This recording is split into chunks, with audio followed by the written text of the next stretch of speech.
변방이 아닌 정치 중심에 서고 싶은 내 남자의 유쾌상쾌 통쾌 정치 토크쇼 정치 인싸 함께하는 분들 소개해드리겠습니다. 네, 안녕하세요. 현근택입니다. 네, 안녕하세요. 김준우입니다. 예, 전남 순천의 천하람입니다. 안녕하세요. 장성철입니다. 네, 저는 진행을 맡고 있는 아나운서 허유루입니다.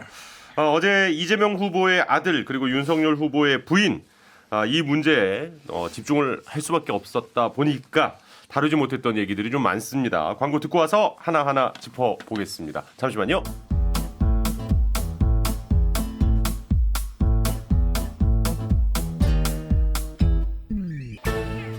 유쾌한 정치 토크쇼 정치 인싸. 네, 오늘은 양 후보의 좀 정책과 관련한 부분들 이야기를 좀 나누어 볼까 합니다.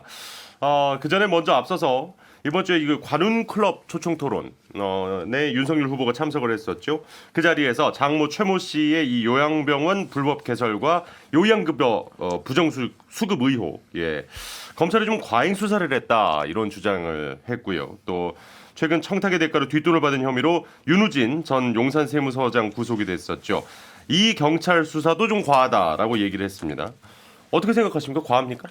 아니 저는 예전 수사가 과소해가지고 뒤늦게 한 것이고 뭐 본인이 보기에 과잉으로 느낄 수 있는데 그렇다면 조국 전 장관 수사를 지휘했던 윤석열 후보가 할 수 있는 자격이 있는지에 대해서는 상당히 좀 의문이고 그리고 이제 관훈 토론 저 이 방송 때문에 할 수 없이 처음부터 끝까지 다 봤거든요. 야, 근데 2배속으로 볼 수밖에 없잖아요. 저도 뭐 다 보진 못했습니다만. 네, 2배속으로 보면 눈이 아픕니다.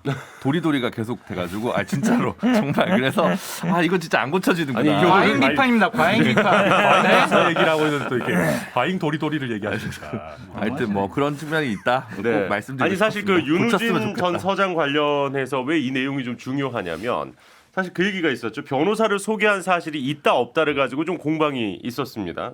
윤석열 후보 측에서는 당연히 이제 소개한 사실이 없다라고 주장을 했는데 윤우진 전 서장은 또 윤석열 당시 이제 검사가 변호사를 소개했다 이렇게 증언한 내용이 있어요. 그래서 이제 윤석열 후보도 나중에 기자에게 거짓말을 한 거다 뭐 이렇게 했지만 기자가 또 윤우진 씨한테 그 이남석 변호사였죠. 이 변호사를 소개시켜줬냐는 질문에 소개해 줬다라고 또 답변한 걸로 돼 있어요. 그래서 이게 과연 검사가 변호사를 소개해 주는 게 적절한가의 논란이 또 한 번 있었거든요. 이 사건에 대해서는 현 변호사님. 그렇죠. 그러니까 이게 아마 그 인사청문회인가 어디 자리에서도 뭐 가보라고 했다, 뭐 이 정도 했다는 얘기인데. 그렇죠. 그러니까 법적인 용어에서 뭐 변호사법 위반에 되는 소개라는 건 뭐 알선 뭐 이런 것까지 생각한 것 같은데 뭐 그 정도 가보라고 했다면 이유가 있겠죠. 사람들이 가보라고 검사가 가보라고 하면 아이고 당연히 잘 봐주겠구나 생각하지. 그냥 한번 아는 사람 가보라 이렇게 생각하지는 않잖아요. 근데 이 사건이 왜 중요하냐면 아시겠지만 그 업자라는 분이 뭐 외국까지 도망갔다가 경찰이 이거 6번인가 영장 청구했었거든요. 다 기각. 그렇죠. 나중에 또 처벌도 안 받았죠. 그러다 보니까 이게 사실은 경찰에서 너무너무 유명한 사건이에요. 어떻게 유명하냐면 검찰이 한마디로 얘기하면 경찰이 검찰과 관련된 사건을 수사하려고 하는데 가로막는 사건. 그걸로 이제 경찰에서는 진짜 유명한 사건이라서. 게다가 이제 그 검경 수사권 조정 국면에서 그렇죠. 그 국면에서 이게 또 나온 터졌기 거죠. 때문에 그렇죠. 상당히 또 좀 민감했던 그렇죠. 그런 주제였던 걸로 이게 오히려 기억합니다. 수사 안 된 게 이상하죠. 왜냐면 일반인이었으면 벌써 외국까지 도망갔는데 구속 안 된다는 게 말이 안 되잖아요. 그것도 현직 서기관이 갑자기 출국한다는 게 그렇죠. 사실 그 당시로 이제 납득하기 어려운 일이고 그 다음에 정무적인 부분에서도 답변이 적절치 않았던 게 그때 이 내사 보고서가 어떻게 언론에 유출됐는지 자기는 정말 의심스럽다라는 식으로 얘기를 하는데 그게 이제 뭐 재판에서 이게 증거가 위법 수집 증거가 되냐 안 되냐 이런 걸 따져본다면 모르겠지만 이건 어쨌든 그 내용을 가지고 얘기를 해야지 그 유출 경로나 이런 거 가지고 짚기 시작하면 그건 아직 검사의 때를 못 벗었다라고밖에 볼 수 없습니다. 근데 오늘 두 분의 호흡이 뭔가 환상적이네요. 전성기 때 바르셀로나 축구를 보는 것 같은. 그럼 좀 마크 좀 해봐요. 그러면. 티키타카의 어떤 그런 걸 보여주고 계시는데 저는 이때 이제 되게 재밌었던 게 이 논란이 처음 나왔던 게 이제 2019년도 검찰총장 인사청문회 때 아니었습니까? 네. 그때 사실 저희가 국민의힘 쪽에서 엄청 열심히 공격하고 그렇죠. 민주당에서 이제 열심히 방어해 주셔가지고 사실 검찰총장 인사청문회를 또 무사하게 통과했던 그런 쟁점이었기 때문에 저도 뭐 지금 이거에 대해서는 윤석열 후보는 지속적으로 내가 변호사를 소개해 준 적이 없고 이 사건에 대해서 관여한 바가 없다라는 내용을 얘기하고 있어요. 그리고 그 신동아 기자에게 얘기한 것도 뭐 신동아 기자의 질문까지 해서 전체적인 내용을 공개해서 들어보면 내가 그런 취지로 얘기한 게 아니다라는 거 얘기도 하고 그랬는데요. 어쨌거나 여기에 대해서 두 분은 뭐 여러 가지 뭐 구속영장 기각이나 이런 부분 얘기하셨지만 지금 윤석열 후보가 검찰총장에서 내려오고 나서 꽤 시간이 걸렸고 많은 의혹 제기가 있었지만 결론적으로 윤석열 후보가 이 사건에 어떤 식으로든 관여했다라는 내용은 전혀 아직 밝혀진 바가 없습니다. 그래서 두 분의 화려한 티키타카에도 불구하고 네네. 사실상 득점은 안 나고 있는 그런 상황이다. 이렇게 보는 것 같아요. 그렇다면은 뭐 득점 여부를 떠나서 과잉 수사라고 한 이 부분에 대해서는 과연 두 분은 어떻게 생각하시는지도 좀 궁금합니다. 장 교수님. 저는 고마워해야 된다라는 생각이 들어요. 어떤 의미죠? 그러니까 윤석열 후보가 내가 뭘 잘못했습니까? 나는 뭐 다 잘못한 게 없습니다라고 했잖아요. 예. 그럼 이렇게 다시 한번 수사하고 윤석열 후보가 과잉 수사라고 얘기하고 있는 부분과 관련해서 그렇게 해서라도 본인의 관여 결백함을. 없다, 무혐의 음. 이런 것들을 증명을 해주면 오히려 고마워해야 된다라는 생각이 듭니다. 네. 그러니까 과잉 수사라고 너무 날카롭게 그럴 필요는 대응하거나 없다. 비판할 필요가 없다라는 생각이 들어요. 이 장모 사건을 보면요 아시겠지만 우리 다 알잖아요. 같이 한마디로 하면 사무장 병원이었거든요. 같이 동업해서 만들었는데 다른 사람은 다 구속도 되고 집행유예도 받았는데 이 사람만 빠져나갔잖아요. 네. 책임 면제각서. 그건 사실은 뭐 형사적으로는 의미가 없는 거예요. 당사자끼리 민사적인 건 모르지만 오히려 그게 이상하죠. 네네. 그 당시에 처벌 안 된 게. 윤호준 사건도 마찬가지죠. 그 당시에 우리 수사 안 된 게 이상하지. 이거를 뭐 과잉 수사도 한다는 건 나와 관련된 건 노터치, 남에 관련된 거는 엄격하게. 그런 기준이 딱 되는 거죠, 뭐. 아니, 현 변호사님, 윤석열 후보나 국민의힘 쪽 비판하시기 전에 네. 그 검찰이나 경찰을 좀 비판을 좀 하세요. 지금 3월달에 검찰총장 그만두고 지금 몇 개월이 지났습니까? 아직도 그냥 뭐 밝혀내지 못해가지고 뭐 한 해 안 하네 이런 무능력한 검찰, 경찰 비판하셔야 되는 거 아닙니까? 아니 근데 뭐 좀 수사하려고 하니까 과잉이다 뭐 왜 수사하냐 자꾸 이러니까 그걸 얘기하면 안 되는 거죠. 그러니까. 아니 어쨌든 수사 잘하라고 법원에 해야 뭐 되는데. 윤두지 씨는 다른 혐의로 뭐 어쨌든 기소도 되고, 네. 그 최현순 씨도 이제 그 전에 이제 무혐의 났던 게 기소돼서 또 뭐 구속도 한 차례 되고, 그래서 참 가까이 하면 옆에 있는 사람이 좀 다칠 수 있다. 아니 근데 이런 가운데 또 다른 그 장모 관련 의혹을 민주당의 강득구 의원이 제기를 했어요. 예. 2012년 도시개발 사업을 했던 양평 공흥지구 여기가 이제 애초에는 그 수질 보전 특별 대책 지역이라 아파트 건설이 안 되는데 개발 허가가 됐다는 거고요. 그리고 이 개발 허가를 내줬던 사람이 당시 양평군 군수였던 김선교 현재 이제 국민의힘 의원이라는 건데 지금 이제 양평 관련해 갖고도 얘기가 계속 나오고 있습니다. 뭔가 이제 윤석열 후보 장모 관련해서 이제 계속 얘기들이 나오는데요. 우선 제일 먼저 짚고 넘어가야 되는 거는 2012년이면 윤석열 후보가 개입했을 가능성은 전혀 없다. 이런 걸 먼저 좀 짚고 넘어가야 되고요.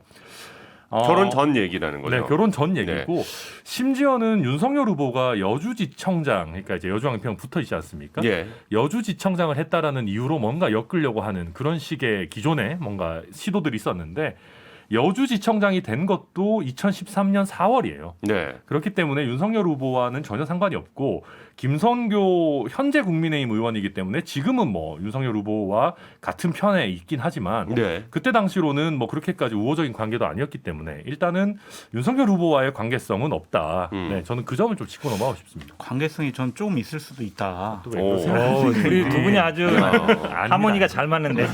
아니 그러니까 2012년도 3월에 결혼했거든요. 12년도 3월이요. 네. 윤석열 후보가. 예. 그러면은 당시에 중수부 부장검사였어요. 네네. 그러면은 장모가 하는 일에 대해서 어느 정도 좀 상의를 받고 알아봐 주지 않았을까라는 의혹을 여권에서는 할 수 있겠죠. 그래서 뭐 관여가 안 돼 있을 거다, 관계 없다라고 생각하는 거는 좀 무리가 있는데 이 부분을 그러니까 거듭 얘기하지만 아직도 파악을 하지도 못하고 무능력한 검찰, 경찰 비판하셔야 된다. 이런 생각이 듭니다. 그러니까 아무것도 없는 거야. 장성철 교수님이 읽은 엑스파일은 뭔가 있었다는 것 같은데요.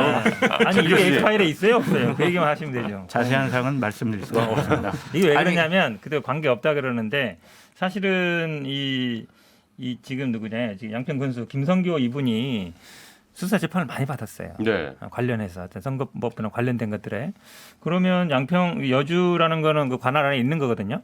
이것뿐만 아니라 그러면은 당연히 어느 정도 눈치를 볼 수도 있죠. 아니면 수사 관련됐고 그다음에 뭐 그분이 또 사위가 검사 뭐 중수부에 있거나 아니면 여주시청장 이러면 예. 그러니까 물론 뭐 아직 근거 나온 건 없지만 그런 부분도 충분히 저는 뭐 의심을 가져볼 만한. 저는 일단 이게 뭐 어쨌든 그 이런 지역에서의 개발 사업에서는 다양한 이권과 인허가 이슈가 있기 때문에 그렇죠. 뭔가 좀 부적절한 일들이 있었을 거라고 추론하는 것은 뭐 충분히 개연성 있는 의심이라는 생각이 들고요. 다만 네네. 이제 윤 후보와의 직접적 관계성은 아직은 좀 어려운 것 같습니다. 다만 부인인 김건희 씨까지는 뭔가 좀 연루되거나 이럴 수 있는, 왜냐하면 어차피 가족 회사였기 때문에 네네네. 그 부분과 관련해서 이 부분은 충분히 좀 들여다보고 파볼 필요가 민주당 입장에서는 있을 것 같다라는 생각입니다. 근데 저는 지금까지 발견이 안 됐으면 없다라고 보여지는 게 왜 그러냐면 이런 개발 사업 같은 경우에는요 실무 부서들이 예. 먼저 검토를 합니다. 그래서 법적으로 안 되고 규정적으로 안 되면은요 안 되는 거예요. 그것을 만약에 당시에 무슨 김성교 당시에 무슨 군수 이 사람이 지시를 해가지고 됐다? 이건 큰일 나요. 난리 나요. 네. 다 구속감이에요. 이거는. 그래서 법을 어겨서면서까지 이런 식의 특혜를 줬다라고 판단하기는 어렵다. 결국은 이제 인허가라는 게요 재량 범위 안에 들어와요. 한마디로 얘기하면 네. 이게 농지를 전용하거나 아니면 여기 아파트 단지도 보면 아시겠지만 그냥 논밭 많은데 중간에 아파트 단지 하나 딱 들어온 거거든요. 네네. 그런 거는 약간 일단 전용도 돼야 되고 개발행위 뭐 인허가도 일단 연장을 해야 되고 여러 가지 문제가 있는 거예요. 근데 물론 말씀처럼 허가 내주는 자체가 위법이 아닐 수는 있죠. 근데 그 개인한테는 특혜일 수 있는 거예요. 한마디로 얘기하면 농지이던 땅에 아파트를 지을 수 있다. 예. 그럼 세상에 돈 못 벌 사람이 어디 있어요. 그렇죠. 허가만 받으면. 근데 그거 허가 내주는 것 자체.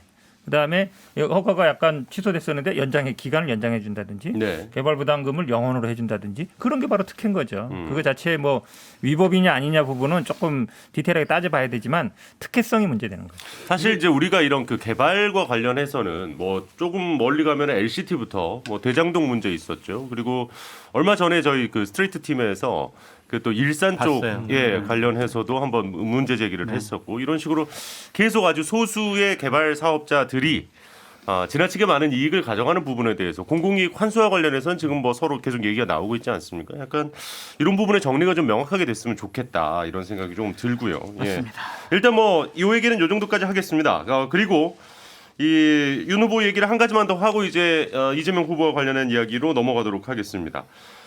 자, 이제 노동계와 관련해서 상당히 지금 윤석열 후보의 발언에 대해서 노동계는 반발을 지금 하고 있는 상황입니다. 이번 주에 이제 윤석열 후보가 노동계와 경제계 인사들을 잇따라 만났는데 약간 이게 너무 오락가락 아니냐, 약간 이런 얘기들도 있어요. 경제계를 만나서는 경제가 성장하지 않으면 사회적 갈등과 문제가 두더지 게임처럼 올라온다. 이래서 이제 규제를 없애겠다, 규제 개혁을 강조를 했는데 그 전날은 이제 한국노총 관계자들을 만나서는 이 공공기관 노동이사제와 공무원과 교원노조 전임자의 근로시간 면제제도, 그러니까 타임오프제라고 하죠. 이걸 또 찬성한다고 해서 아니 왜 경제계를 만났을 때는 또 그쪽 좋은 얘기를 하고 노동계를 만났을 때는 그쪽이 듣고 싶은 얘기만 하는 거 아니냐. 사실 두 개가 같이 가기가 상당히 어려운 문제인데 그런 또 비판이 있었습니다. 게다가 이제 어떻게 노동이사제 그 전에 이제 120시간 사실 얘기가 나왔을 때부터 뭐 본인은 물론 오해라고 얘기를 했습니다만은 아무래도 노동관을 바라보는, 그리고 이제 최저시급 상관없이 일하고 싶은 분들이 있지 않냐 뭐 이런 발언들, 뭐 150만 원 받고 일하고 싶으신 분들은 그럼 어떡하냐 뭐 이제 이렇게 또 얘기를 하셨었죠. 그러니까 이런 것들이 좀 쌓여 있다 보니까 노동계 쪽에서는 아주 회의적인 시각을 좀 많이 보이고 있더라고요. 근데 기본적으로 노동이사제 같은 경우에는요 2017년도에 문재인 대통령께서 국정 100대 과제로 추진을 하겠다라고 했던 부분이었거든요. 네. 근데 아직까지 안 되고 있잖아요. 이거 상당히 경제계에서 반대하는 것을 보수 우파 진영의 대선 후보가 노동계 단체 한국노총 만나가지고 이런 얘기를 하지 않았습니까? 네네. 그러니까 이 노동 이사제라는 게 뭐냐면 근로자 대표가 이사회에 들어가서 발언권과 의결권을 행사하는 거예요. 그렇죠. 이거는 경영권에 대한 상당한 침해다라고 생각을 해서 경제 주체들이 이거는 반대를 하고 있는 상황인데 그렇죠. 예. 이것을 도입하겠다고 하는 게 과연 이쪽 진영과 맞는 그러한 노동계의 철학과 가치관을 갖고 있냐라는 비판을 상당히 많이 받고 계시더라고요. 경영권 침해라고 이제 그 경영자 네. 측에서는 당연히 주장을 하는 그렇죠. 거죠. 예. 그래서 제가 봤을 때는 이 부분은 윤석열 후보를 비판하지 않을 수 없는 게 노동과 경제에 관해서 제대로 된 정립된 가치관과 철학이 좀 부재한 거 아니냐. 여기 가서는 이 얘기하고 저기 가서는 저 얘기하고 상당히 우려스러운 부분이다. 사실 그 타임오프제라는 거는 대부분의 이제 좀 노사 협약이 잘 돼 있는 회사에서는 당연히 이제 보장을 해주는 MBC 같은 경우도 지금 그 노조 전임자의 타임오프제는 시행을 하고 있는 상황이고요. 예.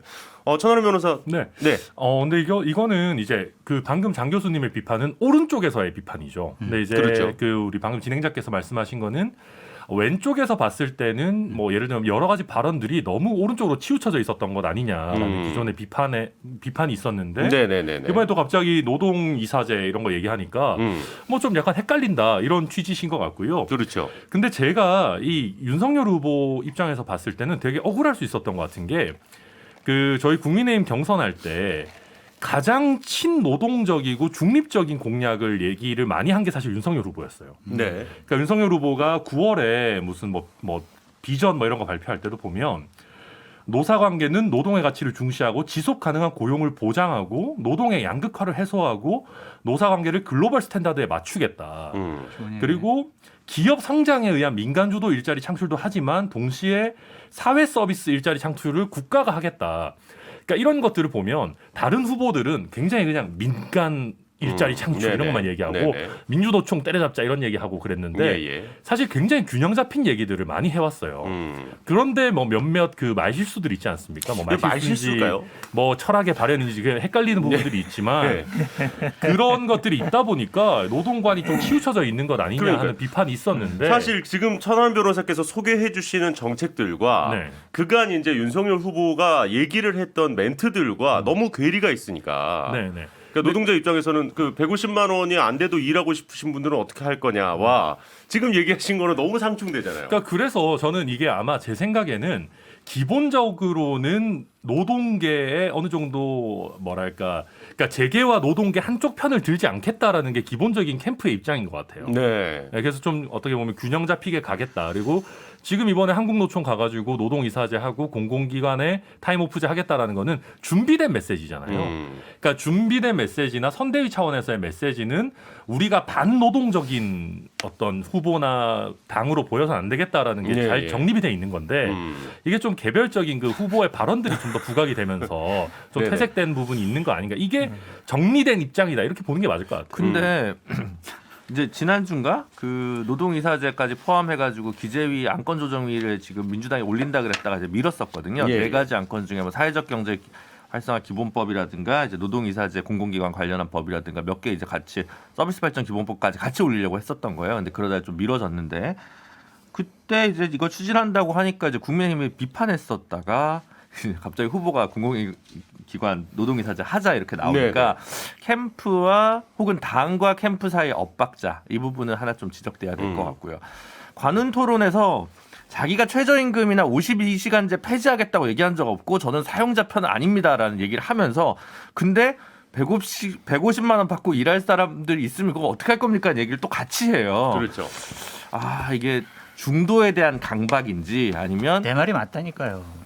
주화인마라고 그러니까 아니 또 아니 준비되지 보기엔 않았다는 저도- 거예요? 아니, 그러니까 철학이 부재한다. 네. 그래서 좀 약간 전반적으로 그 모든 그 토론회들 봐서도 그런데 이제 원론적으로 이런저런 얘기를 한 다음에 사실은 그래서 이제 뭐 객관적이고 전문가들의 의견을 잘 조율해서 이런 식으로만 다 이렇게 네. 나가시고 사실 흐릿하거나 시원하지 않은 입장이 있을 수는 있습니다. 근데 그 요즘은 이제 근데 그렇게 애매하게 얘기하기보다는 그래도 그 와중에 디테일을 챙겨야 이 네, 사람이 네. 고민을 했는데 아직 단정적으로 말 못하는구나라고 이해를 할 텐데 디테일은 쑥 빠지고 그냥 중간 어디 항을 잡아서 그냥 얘기를 하는 정도의 답변 수준이어서 아직까지는 여러 분야에서 노동 분야도 그렇고 조금 준비가 덜 되신 건 아닌가 이런 평가에서 자유롭게 어렵다 이렇게 보입니다. 뭐 저도 제 생각도 비슷합니다. 왜냐하면 이게 기본적인 철학의 문제거든요. 노동 간의 네. 문제고 우리 아시겠지만 노동이사제 같은 경우 유럽 같은 경우에는 거의 대부분에 다 채택하고 있어요. 그렇죠. 독일 같은 데는 심지어 뭐 3분의 1 이사진에 하고 있거든요.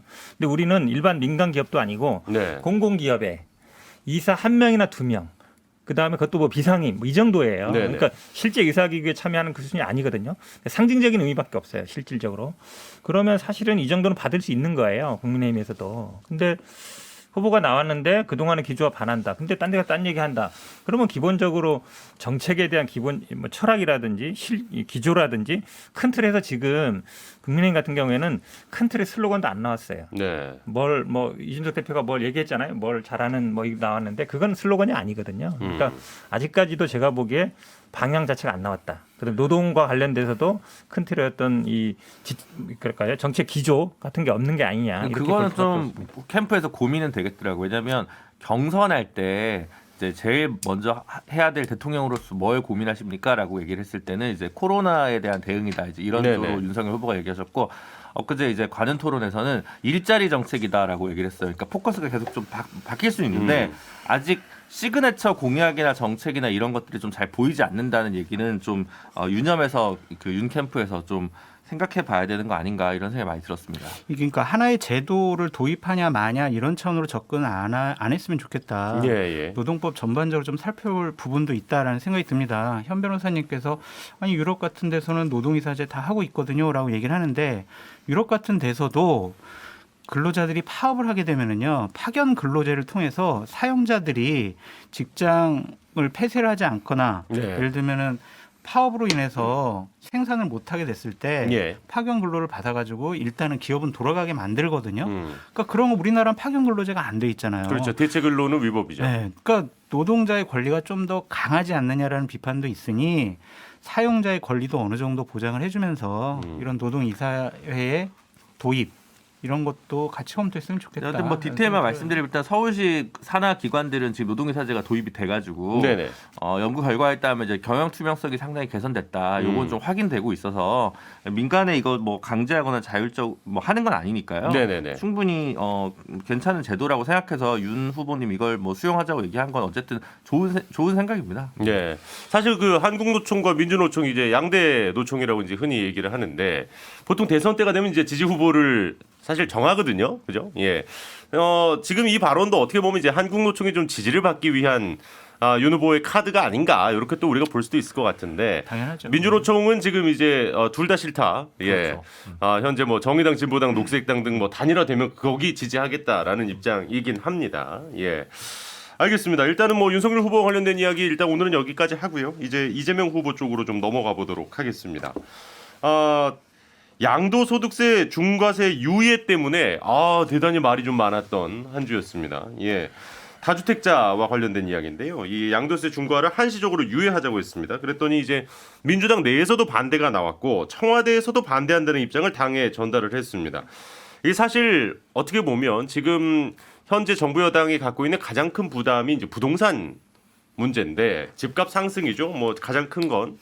그런데 이제 여기서 또 다주택자 양도세 중과를 유예하자고 하니 그러니까 여당의 대선 후보가 또 있는 사람 편 들어주는 거 아니냐라는 비판을 직면해 있는 상황이거든요. 현 변호사님 어떻게 보셨어요? 그러니까 이게 지금 아시다시피 양도세 유예가 올해 5월 말에 끝났거든요. 예. 1년 유예해 주다가.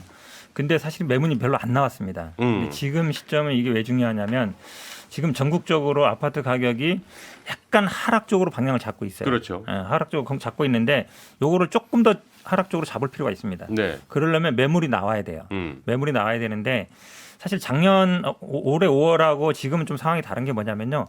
올해 다주택자들은 종부세 부과됐어요. 네. 이게 내년부터 더 늘어난다는 게 이제 체감하기 시작했단 말이죠. 네네. 그러니까 다주택자를 계속 갖고 있으면 내가 종부세라든지 이거를 많이 내겠구라는 생각이 있어서 올해 5월 말에 종료된 이 1년 유예는 아마 큰 효과는 없었는데 네. 지금 다주택자들이 팔고 싶은 생각은 있을 거예요. 왜냐하면 가격이 지금 고점이라는 생각들이 많거든요. 네네. 떨어진다는 생각이 있어서 그러면 좀 매물을 내놔야 되는 거 아니냐 그런 생각이 있고 그래서 이제 이재명 후보 같은 경우에는 그 순차적으로 예를 들어 6개월 내에 하면 50% 그다음에 예. 뭐 25% 이런 식으로 줘서 인센티브를 주는 거죠. 최대한 매물을 많이 내놓겠다. 매물을 내놓게. 그러니까 가격을 좀 근데 사실은 이 신규로 매물 내놓은 거는 신규 공급은 2, 3년, 3, 5년 걸립니다. 네네. 당장 안 돼요. 그렇다고 본다 그러면 뭐 물론 그 당시도 논란이 많이 있었고 그때는 당내 논란이 있었거든요. 효과 없으니까 끝내자는 얘기가 네네네. 있었고 그래서 물론 청와대 정부 입장은 다를 수 있죠.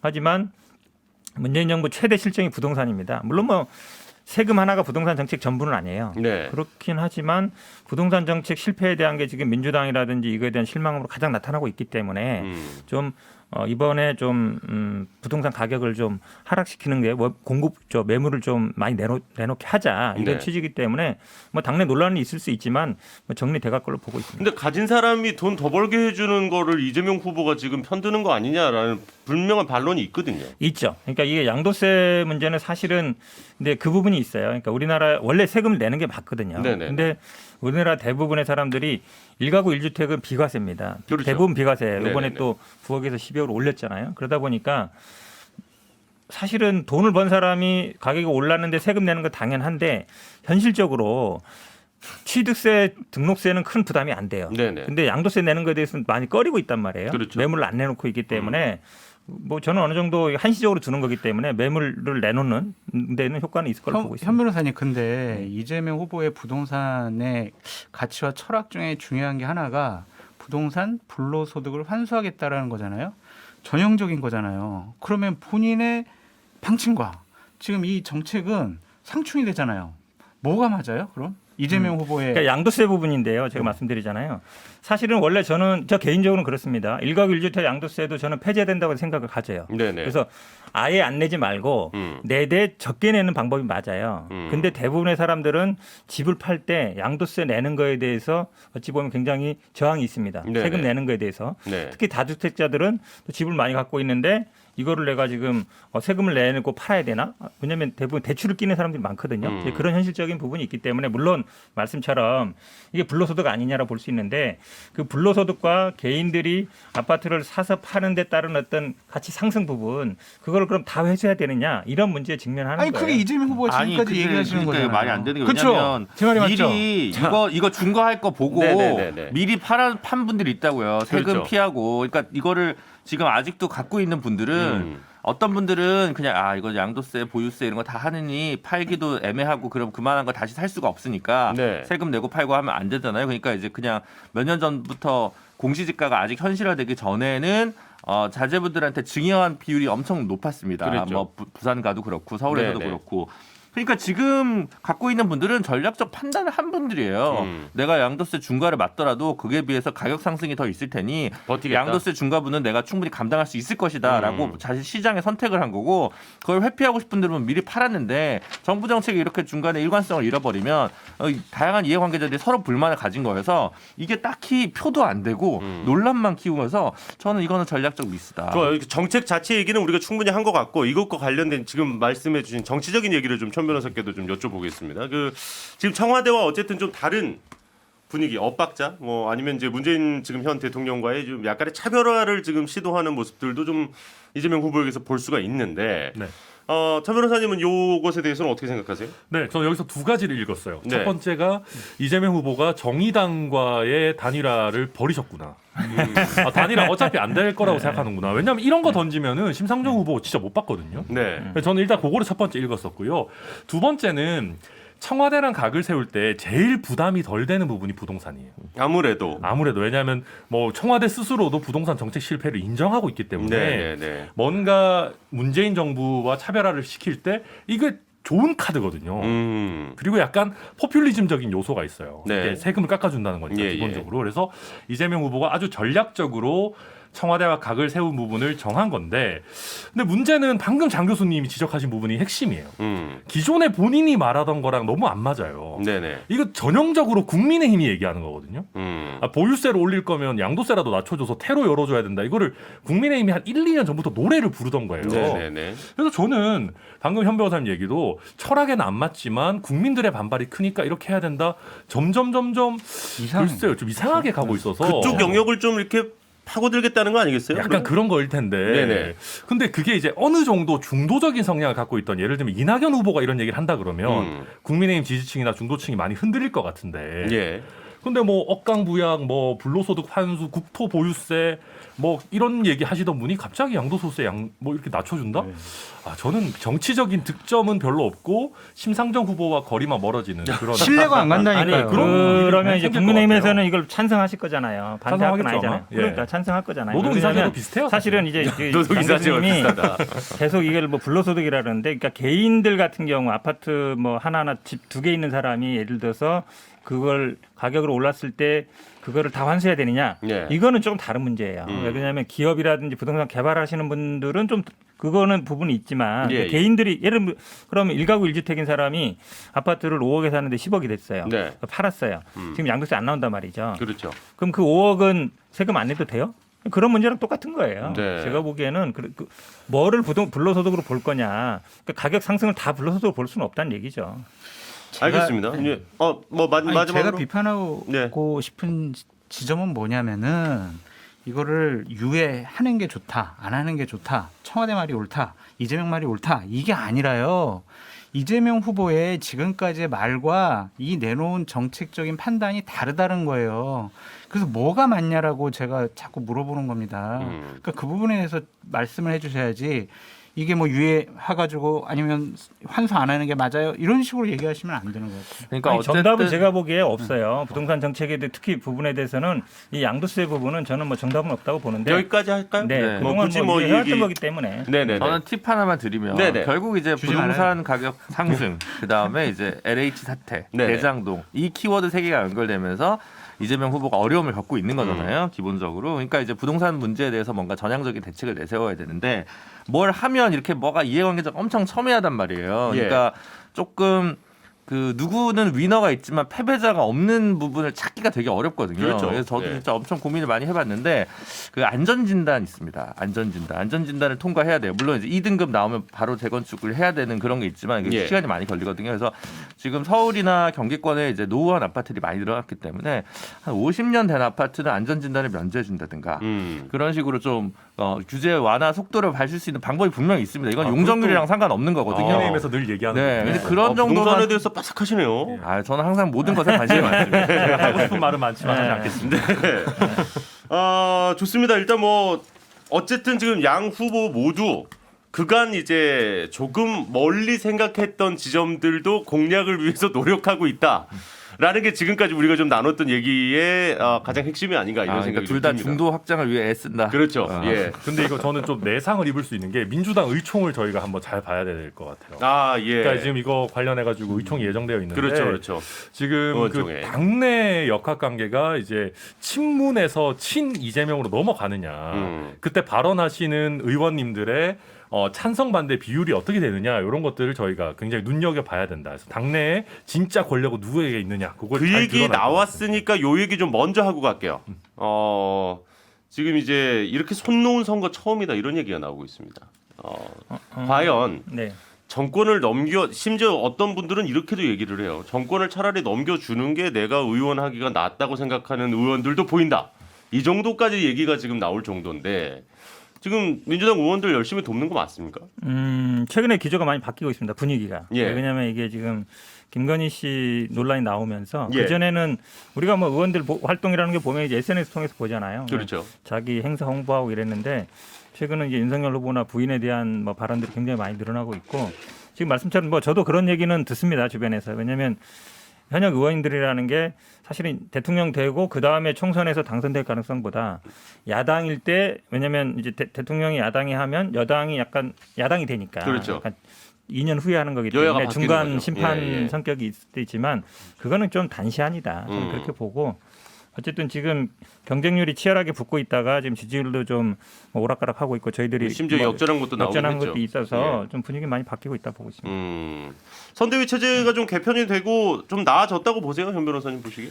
나아졌죠. 왜냐하면 지금 뭐 아시겠지만 그 전에는 쭉 이게 역할 분담을 하다가 지금은 어찌 보면 약간 젊으신 의원들 초선 재선 중심으로 되고 있는데 예. 현안 대응도 좀 민감하게 되고 있고요. 그리고 전체적으로 분위기가 좀 이제 해볼만 하고 우리가 이길 수 있다라는 분위기가 있어서 네네. 좀 점점 나아질 걸로 보고 있습니다. 뭐 이해찬 대표도 이제 슬슬 또 모습을 보이시는 것 같던데 이해찬 전 대표도. 알겠습니다. 뭐 요 얘기는 현 변호사께 간략하게 분위기 정도 듣는 걸로 하고요. 근데 뭐 저는 뭐 예. 봤을 때는 거의 민주당에서는 현근택 변호사님만 열심히 하시는 것 같아요. 진짜 그래요. 아니 뭐 거의 그런 것 같고 현역 의원분들께서 득점을 하는 경우를 거의 못 본 것 같아요. 오히려 실점만 하시는 자책골. 것 같고 자책골만 많이 넣으시는 네네. 것 같고 이상한 해명. 그리고 이제 이해찬 대표 등판 관련해서 얘기 나오는데 근데 이해찬 대표 등판은 김종인 위원장 등판과는 완전히 다르거든요. 그렇죠. 그러니까 오히려 이제 그 원래 민주당의 강성 지지층이 어필하는 건 있는데 네. 지금 보면 정권 유지론을 찬성하는 지지층은 전부 이미 결집돼 있어요. 네. 사실 민주당의 그 이재명 후보 지지율에는 거의 그게 다 반영이 돼 있다고 봐야 되기 때문에 이해찬 대표 등판은 솔직히 말해서 지금 뭐 양도소득세 또 유예해가면서 중도로 나가려는 이런 추세에는 좀 안 맞지 않나. 별로 도움이 안 된다고 보시는 거예요. 전혀 오히려 저는 마이너스라고 그건 봐요. 좀 다르게 보는데 그 지금 왜냐하면 민주당 안에서 마이너리티였어요 이재명 후보가. 네네네. 그러다 보니까 당내 의원들에 대한 령이 그렇게 세게 서지 않기 때문에 결국 어른이 등판해야 된다는 내적 욕구지 유권자들에게 소구하기 위해서 이해찬 전 대표가 이렇게 등판하는 문제가 아니거든요. 약간 군기반장처럼 나타난다고 봐야 되겠네요. 약간 그런 그러면. 거죠. 예. 그러니까 민주당은 사실은 이해찬 대표 체제 이후에 계속 이 위기가 있는 거예요. 네네. 이른바 586 정치인들이 아둥바둥 내가 넥스트다 이렇게 이제 약간 신경전만 있지 실제로 당내 어떤 헤게몬이나 구심이 제대로 형성되지 않고 있다는 점에서 이 역할을 이해찬 대표가 이번 대선까지 해줄 수 있을지 몰라도 향후에 과연 이제 그 민주당은 어떻게 이 부분을 해결할 건가에 굉장히 큰 고민인 거죠. 네. 잠깐 얘기해도 돼요? 네, 짧게만. 예. 결국은 아마 김종인 총괄과의 상관관계예요. 88년 그렇죠. 총선에서부터 붙었고 30년 동안 어찌 보면 경쟁 관계 있었잖아요. 네네. 서로 뭐 컷오프도 시키면서 그러니까 김종인 총괄이 헤게모니를 잡고 크게 나가면 아마 이해찬 대표 역할도 커질 것이고 그러지 못하면 아마 말씀처럼 이제 군기 반장 정도 하는 역할로 될 것 같습니다. 아직까지는 그 김종인 전 비대위원장도 크게 이번 주에는 뭐 들렸던 목소리가 많지는 않았던 것 같았던 한 주였는데 또 향후에 또 어떻게 그렇죠. 좀 윤 후보 변화될지. 입장에서는 내가 이러려고 어렵게 모셔왔나 뭐 이런 생각이 좀 들 거예요. 네, 뭐 이번 주 의외로 거의 뭐 특별히 기억에 남을 만한 게 많지 않았어요. 그냥 빨리 예. 사과해야 된다 뭐 이 정도 메시지만 있으셨던 것 같아요. 네네네. 맞습니다. 자, 그리고 종로로 가보면서 오늘 마지막 이야기 가봅니다. 일단 요거는 다른 분들 얘기를 먼저 듣고 현 변호사님께 이 앞선 이슈에 대해서 충분히 시간을 드렸기 때문에 과연 이제 종로가 왜 문제냐? 정치의 1번지라고 이제 늘 불리는 곳이 이제 종로인데 이낙연 전 대표가 당시에 이제 황교안 대표를 꺾고 종로를 가져왔습니다. 민주당으로. 그런데 지금 경선에 나가면서 던지셨어요. 사실 이 자리를. 그렇다 보니까 과연 이제 종로에 무공천을 할 것이냐 아니면 공천을 할 것이냐 이제 이 얘기가 나오고 있는데 의원 스스로 귀책으로 재보선을 치르는 경우에는 이제 무공천으로 한다라는 게 이제 민주당의 원래 이제 당원에 있었죠. 당규인가요? 예, 있었는데 당원에 있었는데 그렇다 보니까 사실 그 서울하고 부산 이제 재보궐 같은 경우에는 약간 좀 군색한 모양새로 후보를 낼 수밖에 없는 상황이었거든요. 정관을 바꿔가지고 아마 그때 냈던 걸로 제가 기억이 투표를 나는데. 통해서 할 수 있어서 네. 당원 투표를 거쳐서 공천을 한 거죠. 그렇죠. 네. 예. 종로 어떻게 할 겁니까? 이거 현 변호사님한테 먼저 안 드리려고 했는데 안 드릴 수가 없네요. 뭐 저는 개인적인 의견입니다. 당의 공식적인 제가 뭐 현역도 아니니까. 근데 네네. 무공천이 저는 옳다고 보고 있습니다. 정말요? 말씀처럼 예. 뭐 안성 청주 같은 경우에는 선거법 위반이니까 규칙 그렇죠. 사유가 맞는데 자진 사퇴가 규칙 사유 맞느냐? 뭐 그거는 저는 논란이 있을 수 있다고 봐요. 네. 근데 그거는 약간 법리적 해석이고 그러니까 우리가 뭐 정치를 법으로 하는 건 아니거든요. 그렇죠. 근데 역대 대선을 보면 알겠지만 최근 근래 선거에서 서울에서 지고 대선에서 이긴 경우는 박근혜 전 대통령이 거의 유일해요. 네. 예, 근데 그분은 아시겠지만 강력한 지역 기반과 지지층이 있었거든요. 그렇죠. 그렇죠. 그러다 보니까 서울에서도 지고 전국에서 이겼는데 저희들은 아직 그런 상황은 아니다. 서울에서 많이 뒤지고 있는 첫 번째는 부동산이고 예. 두 번째는 이 약간 기득권, 내로남불 이거거든요. 그렇게 본다 그러면 정치에서 혁신이 분명히 필요하다. 네. 부동산에서도 필요하지만 그러면 종로를 포기한다는 거는 기득권 포기예요. 약간 그런 측면이 있어서 진정성을 보여주는데 분명히 필요하다고 보고 있어서 개인적으로는 물론 뭐 이낙연 후보 측에서는 좀 서운할 수는 있겠지만 네, 그거는 그분의 개인적인 것이고 지역구를 떠나면 사실은 거기에 정치에서 떠나는 겁니다. 떠나는 거기 때문에 저는 뭐 무공천이 맞다고 보고 그렇게 될 걸로 보고 있습니다. 근데 제가 조금 우려되는 지점은 안 그래도 지금 이낙연 전 의원의 잠행이 좀 길어지고 있는 상황인데 이렇게 되면 거의 이낙연계와는 척을 지겠다로 비춰지지는 않을까요? 그게 결국은 그러면 한 지역구가 한 개인 거냐 네. 그렇지 않아요. 이분이 정치는 대부분 호남에서 해왔고 그렇죠. 대선 출마를 위한 명분으로 잡았던 거라서 종로 지역이라는 게 대선 출마를 위한 어느 정도 그 준비 과정이었거든요. 당대표 하는 것도 그렇고 그래서 아마 물론 개인적으로 서운할 수 있을지 모르겠지만 전체적으로 뭐 지역구 하나가 중요하겠습니까? 대선에서 지면은 저는 뭐 국회의원 하나 의석 얻는 건 의미 없다고 봐요. 네네. 그렇게 본다 그러면 뭐 충분히 이해하지 않을까 이렇게 보고 있습니다. 다른 분들 생각도 좀 궁금하네요. 방금 현 변호사님 얘기도 보면은 진짜 이낙연 전 후보와의 화학적 결합은 그렇게 중요하다고 생각하지 않으시는 것 같아요, 느낌이. 그러니까 현 변호사님 개인적인 의견에서 드러나는 게 저건 네네. 뭐 이낙연 후보 뭐 개인적인 뭐 그런 거고 뭐 그 사람이 뭐 의석 맡겨놨냐 뭐 약간 이런 취지로 저는 약간 들리는데 그렇게까지 얘기를 안 하신 것 같은데. 제가 조금 많이 대의를 나갔네요. 위해서 소위를 희생한다 이렇게 얘기한 거지 뭐 그거를 뭐 맡겨놨냐고 알겠습니다. 제가 너무 많이 갔네요. 예, 예. 네, 아무튼 근데 이제 그런 거 보면 이게 말 그대로 무공천을 하면 그게 귀책 사유라는 해석이 당연히 따라붙을 수밖에 없고 예. 저는 이제 굉장히 어려운 그런 거를 감수하면서까지 그럼 종로에 왜 무공천을 하는가 이 이유를 좀 봐야 될 것 같은데요. 네.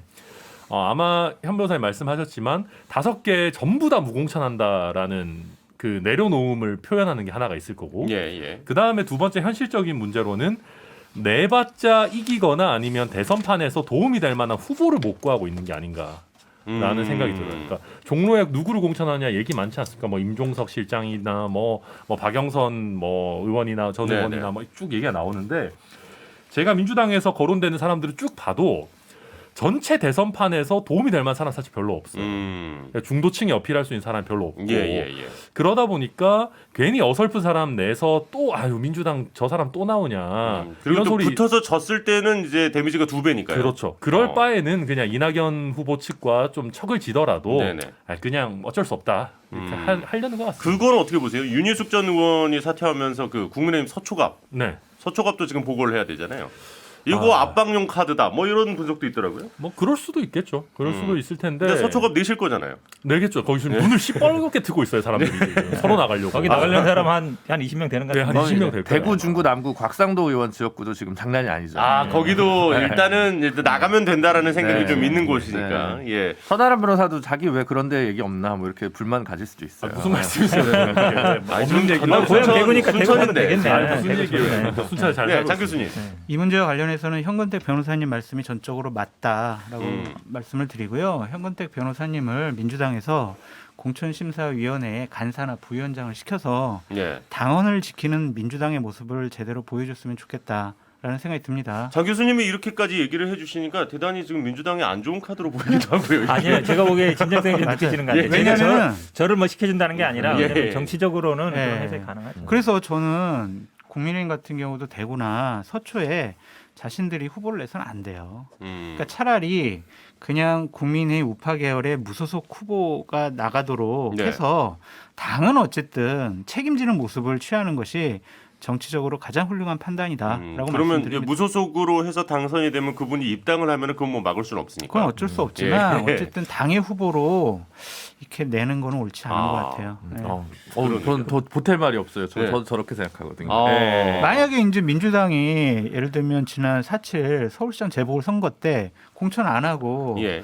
뭐 진보 진영 후보 이렇게 했으면은 선거 어떻게 됐을지도 몰랐을 것 같은데 약속을 어기는 민주당 막 이런 프레임에 처음부터 갇혔잖아요. 네네네. 그래서 이거는 그렇게 하면 안 된다. 그러니까 이거는 먼저 치는 사람이 조금 차라리 대선 유리한 거예요. 이준석 대표가 우리는 그럼요. 서초랑 대구에 맞아요. 공천 안 하겠습니다. 네네. 이렇게 얘기를 해야 되고 맞아요. 예, 그렇게 해서 먼저 치고 나가야지. 맞습니다. 이거는 뭐 그냥. 근데 그렇게 할수 왜냐하면 있을까요? 어차피 자기랑 친한 해야 사람들이 당선될 거기 때문에 그렇지. 크게 부담이 없어요. 네, 네. 이준석 대표 입장에서나 국민의힘 입장에서는 그러니까 오히려 이걸 빨리 전체 무공천 입장을 민주당이 빨리 확 쳐야 민주당은 국민의힘이 먼저 해야 이익이 됩니다. 있을 수 있거든요. 어드밴티지가. 아니, 두 분이 이렇게 훌륭한 얘기를 해주시니까 제가 앞에서 했던 얘기가 굉장히 째째하게 들려요.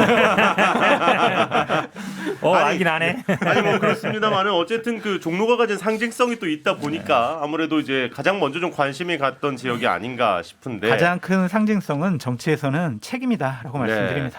이낙연 전 의원은 그럼 언제쯤 좀 이렇게 모습을 뵐 수 있을까요? 뭐 결정적인 순간에 극적 효과 이벤트 효과를 낼 수 있는 시기에 나오지 않을까. 예. 그럼 뭐 반대로 그럼 그쪽은 홍준표 방금 이제 현 변호사님 얘기하신 게 예. 저희가 이제 홍준표, 유승민 또 김건희 씨에 대해서 하는 거의 모범 답안. 거기 김건희 거기 씨가 방송이 그렇게 하는 거구나. 좀 마지막에 극적으로 등장하시지 않겠습니까? 이렇게 전하는 변호사가 끝낼 시간이 됐다고 안내해 주시는 것 같습니다. 예. 사실 이제 어제 이제 토요일 방송에서 워낙 또 이슈들이 많다 보니까 상대적으로 지금 서로 이제 가족 문제와 관련해서 얘기가 많다 보니 정작 정책과 관련된 문제가 뒤로 좀 감춰지는 경향이 있는데요. 빼놓지 않고 잘 좀 살펴보면서 좀 더 생산적인 이야기 할 수 있도록 노력해 보도록 하겠습니다. 자, 변방이 아닌 정치 중심에 서고 싶은 내 남자의 정치 토크쇼 정치인싸 오늘 여기까지입니다. 저희는 다음 주에 다시 인사드리도록 하겠습니다. 네 분 수고하셨습니다. 감사합니다.